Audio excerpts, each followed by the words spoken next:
লাল সবুজের ইতিহাস ও মুক্তিযুদ্ধের কালের সাক্ষী ১০৮ একর জমির উপর দাঁড়িয়ে আছে জাতীয় স্মৃতিসৌধ। রাতের আধার পেরিয়ে রক্তিম সূর্যোদয়ের সঙ্গে রাষ্ট্রপতি ও প্রধান উপদেষ্টা সহ লাখো মানুষের ঢল নামবে এই স্মৃতিসৌধ প্রাঙ্গণে। ফুলের চাদরে ঢেকে যাবে কংক্রিটের শহীদ বেদি। জাতির শ্রেষ্ঠ সন্তানদের বিনম্র শ্রদ্ধা আর ভালোবাসায় স্মরণ করতে অপেক্ষার প্রহর গুনছে সবাই।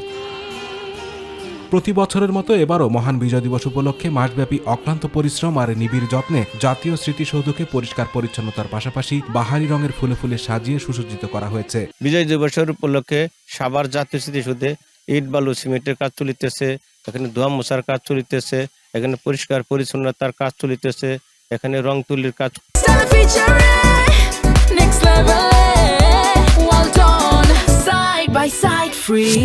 চলিতেছে। এখানে আমাদের মাননীয় রাষ্ট্রপতি মহোদয় আসবেন, প্রধান উপদেষ্টা মহোদয় আসবেন। এই বিজয় দিবস উপলক্ষে স্মৃতিসৌধে দীর্ঘ 1 মাস যাবৎ আমরা পরিষ্কার গাছ লাগানো, গাছের পরিচর্যা, বিভিন্ন জাতের ফুল লাগানো, এগুলা কাজ প্রায় শেষ করে ফেলছি। গণপূর্ত বিভাগের পক্ষ থেকে জানানো হয়, বিশেষ এই দিনে দেশের সূর্য সন্তানদের স্মরণ করতে প্রস্তুতির কমতি নেই। নানা সাজে সাজানো হয়েছে পুরো স্মৃতিসৌধ এলাকা। শ্রদ্ধা গ্রহণে পুরোপুরি প্রস্তুত জাতীয় স্মৃতিসৌধ।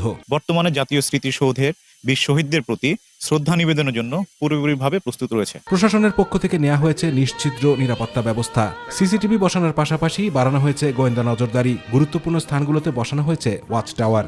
আমাদের ট্রাফিক ব্যবস্থা আমিন বাজার থেকে শুরু করে স্মৃতিসৌধ পর্যন্ত যা রয়েছে সেটা আমরা ব্যবস্থা নিয়েছি, এবং আমরা আগেও বলেছি যে আমাদের 4000-এর অধিক ফোর্স মোতায়েন করা হয়েছে, এবং এই ফোর্স সার্বিক নিরাপত্তা রক্ষায়, জনগণের জানমাল নিরাপত্তা রক্ষার জন্য সার্বিকভাবে তারা নিয়োজিত থাকবে। যেসব সূর্য সন্তানদের জীবনের বিনিময়ে অর্জিত এই বাংলাদেশ নির্দিষ্ট কোনো দিন বা ক্ষণ নয়, প্রতিদিনই তাদের স্মরণ করা হোক, এমনটাই প্রত্যাশা সর্বসাধারণের। আতিকুর রহমান তিতাস, মাই টিভি।